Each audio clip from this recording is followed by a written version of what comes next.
Halo teman-teman semua, berjumpa kembali kita di dalam acara Youth for Christ.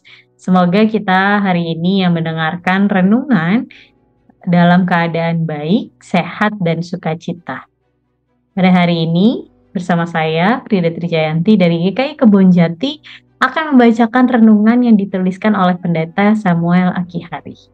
Dan renungan kita pada hari ini ialah berjudul Kontaminasi, yang didasarkan pada Kitab Imamat 14 ayatnya yang ke-33 sampai yang ke-53. Namun sebelum kita mendengarkan renungan lebih dalam lagi, mari kita bersatu hati di dalam doa. Mari kita berdoa. Tuhan Yesus yang baik, terima kasih atas berkat-Mu yang selalu tercurah di dalam kehidupan kami. Terima kasih atas hari kemarin yang telah kami jalani, dan terima kasih juga untuk hari ini yang Tuhan berikan dengan baik kepada kami. Tuhan, biarlah hari ini kami dapat mendengarkan firman-Mu dengan baik, sehingga firman-Mu bisa menjadi pedoman kehidupan kami, dimanapun kami berada dan apapun yang kami lakukan. Bantu supaya firman-Mu betul-betul tersimpan di dalam hati kami dan kami lakukan di dalam kehidupan kami sehari-hari. Dan inilah doa kami ya Tuhan Yesus Kristus, di dalam nama-Mu kami sudah berdoa dan mengucap syukur. Haleluya, amin. Teman-teman, yang menjadi pusat refleksi kita pada hari ini adalah dari Imamat 14 ayatnya yang 40.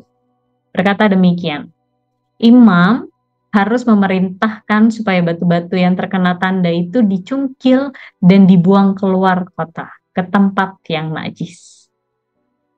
Noda pada pakaian putih tentu mengganggu. Upaya untuk membersihkannya bergantung pada kadar dan intensitas noda tersebut. Jika ringan, cukup dicuci menggunakan deterjen.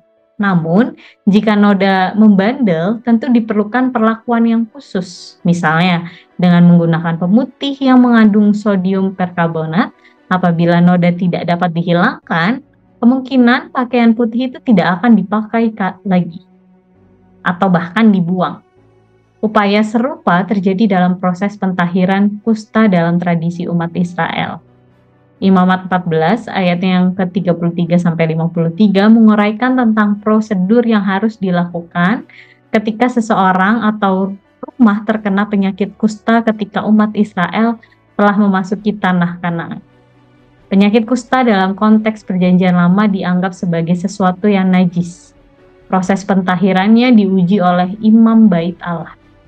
Tuhan memberikan instruksi yang sangat rinci tentang cara memeriksa, membersihkan, dan menguduskan kembali rumah yang tercemar oleh penyakit tersebut. Bahkan dalam kasus yang kompleks, batu-batu rumah yang tercemar oleh kusta harus dicungkil serta dibuang. Dari proses ini kita dapat melihat pentingnya tindakan untuk membersihkan dan menjaga kehidupan, baik secara spiritual maupun sosial dalam kehidupan sehari-hari.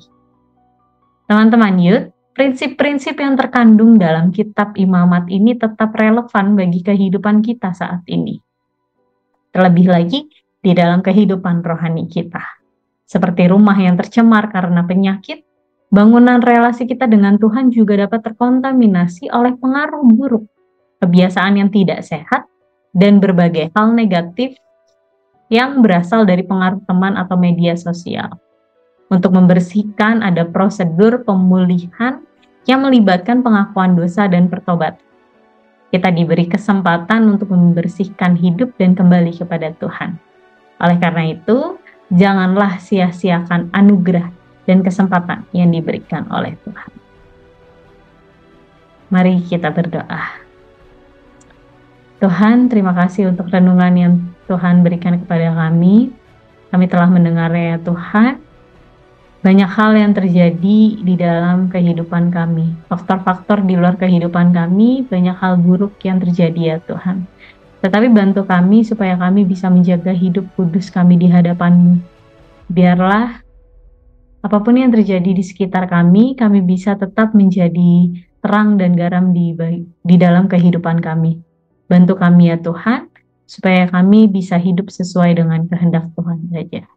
Inilah doa kami ya Tuhan Yesus Kristus, di dalam nama-Mu kami sudah berdoa dan mengucap syukur. Haleluya, amin.